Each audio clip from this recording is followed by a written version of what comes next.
सोचिए, अगर एक पल में आपकी जिंदगी का सबसे बड़ा राज सामने आ जाए तो कैसा लगेगा। कुछ ऐसा ही होने वाला है वेद के साथ। और यकीन मानिए, यह ट्विस्ट आपको सीट से हिलने नहीं देगा। कहानी में वह धमाकेदार मोड़ आ चुका है जहां वेद को पता चलता है कि उसकी कजरी कोई और नहीं बल्कि वसुधा है।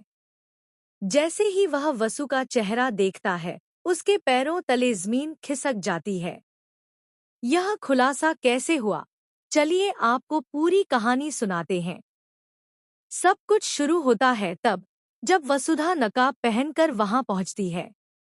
उसकी आंखें बिल्कुल उसी तरह चमक रही थी जैसे वसु की, और करिश्मा के तो होश ही उड़ जाते हैं।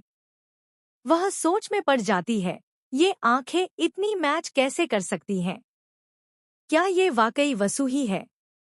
वसु देख रही थी कि जैसे ही उसकी आंखों की पहचान सबको होती है, लोग खुशी से भर उठते हैं। इसी बीच चंद्रिका आगे आती है और बड़ी ही गंभीरता से पूछती है, क्या हम तुम्हारी आंखों का इस्तेमाल अपने लोगों के लिए कर सकते हैं? वसु चुपचाप एक चिट्ठी देती है पास खड़ी एक महिला को। उस चिट्ठी में लिखा होता है, हम बोल नहीं सकते, लेकिन हम आपको पूरी इजाजत देते हैं कि आप हमारी आंखों का इस्तेमाल कर सकते हैं। यह पढ़कर वहां मौजूद लोग भावुक हो जाते हैं। लेकिन वसु साफ कह देती है कि उसे बदले में कुछ नहीं चाहिए। चंद्रिका उसे आशीर्वाद देती है और वसु जाने लगती है।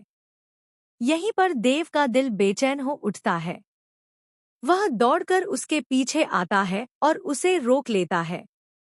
उसकी आवाज में सच्चाई और मोहब्बत दोनों थी। ये आंखें सिर्फ हमारे ब्रांड का लोगो नहीं है। मैं तो इन आंखों से प्यार करता हूँ। वसु सुनकर सन्न रह जाती है। उसे सच तो मालूम है, लेकिन वह अपना चेहरा नहीं दिखा सकती। देव उसकी मीठी बातें करके उसकी मुस्कान खींचने की कोशिश करता है। वसुधा चेहरा दिखाने ही वाली होती है कि अचानक उसे सारिका की धमकी याद आ जाती है, अगर तूने कुछ किया तो मैं सबको सच बता दूंगी। यह सोचकर वसु रुक जाती है और वहां से चल देती है। लेकिन किस्मत ने एक और खेल खेला। जैसे ही वह आगे बढ़ती है, उसका पैर फंस जाता है और नकाब गिरकर चेहरा सामने आ जाता है। पीछे खड़ा देव यह सब देख लेता है। उसका दिल तेजी से धड़कने लगता है। ये तो वसु ही लग रही है। क्या वाकई कजरी वही है? अब सवाल ये है, घर लौटने के बाद देव उससे क्या कहेगा? क्या वसु सच बताएगी या फिर राज हमेशा के लिए दिल में दबा लेगी? आने वाले पलों में जो होने वाला है, वो इस कहानी को एक नए मोड़ पर ले जाएगा। तो तैयार हो जाइए, क्योंकि असली खेल तो अब शुरू हुआ है।